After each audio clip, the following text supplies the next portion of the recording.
एक angry young man जो आगे चलकर बना सदी का महानायक। जी हाँ, अमिताभ बच्चन की कहानी सिर्फ फिल्मों की नहीं है, बल्कि ये कहानी है एक ऐसे इंसान की जो हार कर बार बार जीता।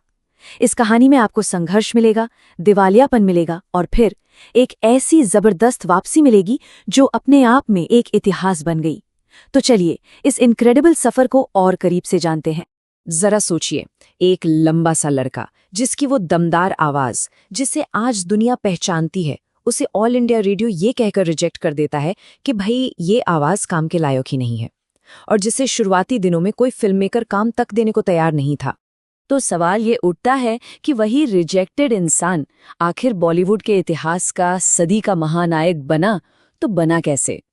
देखिए, ये सिर्फ किस्मत का खेल नहीं था। ये कहानी है एक जिद की, एक जुनून की और कभी भी हार न मानने वाले जज्बे की।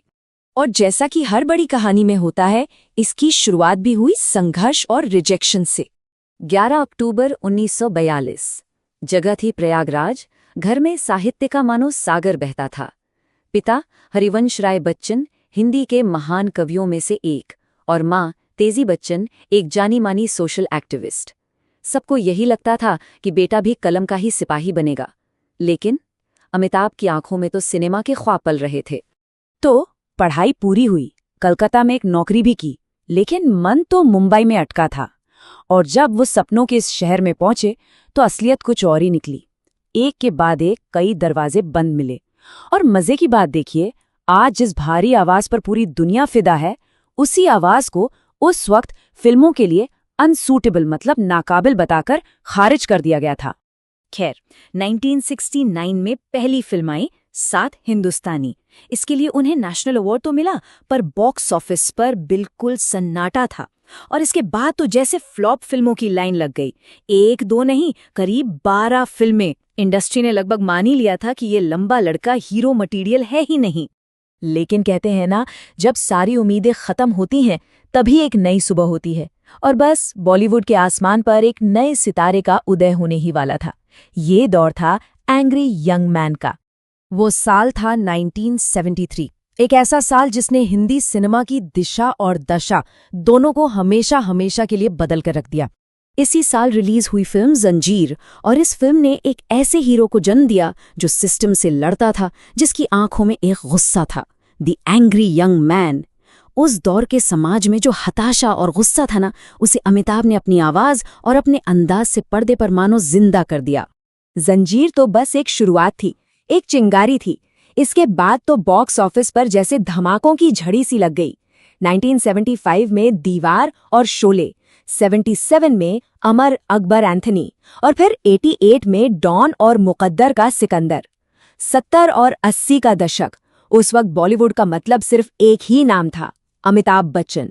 पर जब आप कामयाबी के शिखर पर होते हैं ना, तो गिरावट सबसे ज्यादा दर्द देती है। अब शुरू हुआ अमिताभ बच्चन की जिंदगी का वो मुश्किल दौर जो किसी बुरे सपने से कम नहीं था। एक तरफ हादसा, दूसरी तरफ कर्ज और गुमनामी का अंधेरा। साल था 1962। फिल्म कुली की शूटिंग चल रही थी और तभी एक जानलेवा हादसा हुआ। वो मौत के दरवाजे पर दस्तक दे रहे थे, लेकिन तब पूरा देश, हर मजहब का इंसान उनके लिए एक साथ दुआ कर रहा था। और वो लौटे, मौत को भी मात देकर, पहले से कहीं ज्यादा मजबूत बनकर। लेकिन एक लड़ाई खत्म हुई तो मानो दूसरी शुरू हो गई।